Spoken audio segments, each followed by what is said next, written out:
آپ دیکھ رہے ہیں مسائل کا حل چینل۔ اللہ کے پاک پیغمبر صلی اللہ علیہ وسلم نے ارشاد فرمایا، جو بندہ ایک دن میں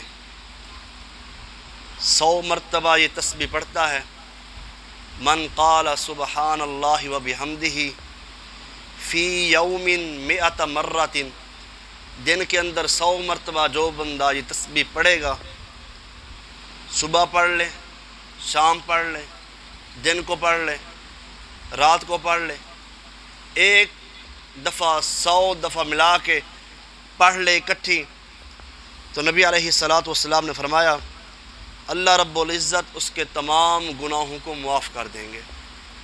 حطت خطایاہ وَإِن كَانَتْ مِثْلَ زَبَدِ الْبَحْرِ، اللہ کے پاک پیغمبر صلی اللہ علیہ وسلم نے فرمایا اگرچہ اس کے گناہ سمندر کی جھاگ کے برابر کیوں نہ ہوں، سارے اللہ معاف کر دے گا۔ ذکر چھوٹا سا ہے لیکن فائدے انعامات بہت زیادہ ہیں۔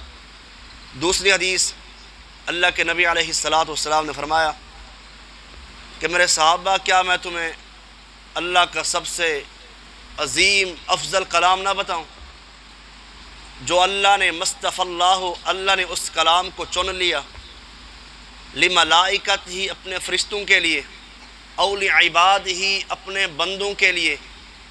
فرمایا سبحان اللہ و بحمدہ، یہ بندہ کثرت سے پڑھنے والا بندہ سمجھ لیں اللہ کا محبوب ترین بندہ ہے۔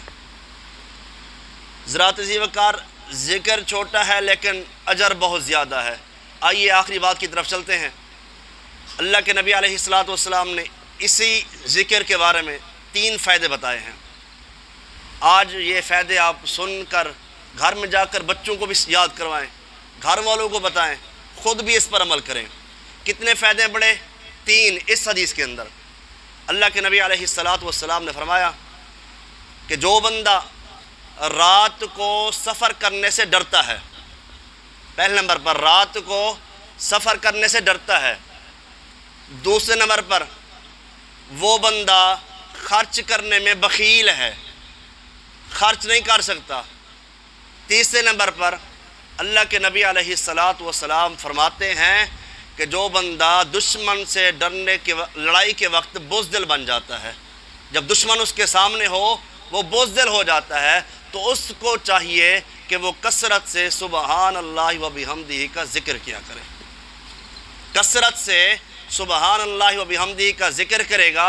اللہ کے نبی فرماتے ہیں ایک طرف پہاڑ کے برابر سونا رکھ دیا جائے اور دوسری طرف کثرت سے اس کا یہ ذکر ہو، تو اللہ کے نبی علیہ السلام فرماتے ہیں اللہ کو پہاڑ کے برابر سونا اتنا محبوب نہیں ہوگا جتنا اس کا ذکر محبوب ہوگا۔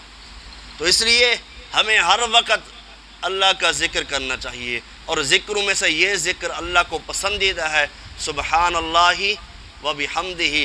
اللہ سے دعا ہے اللہ رب العزت مجھے اور آپ کو عمل کرنے کی توفیق عطا فرمائے۔ وآخر دعوانا الحمدللہ رب العالمین۔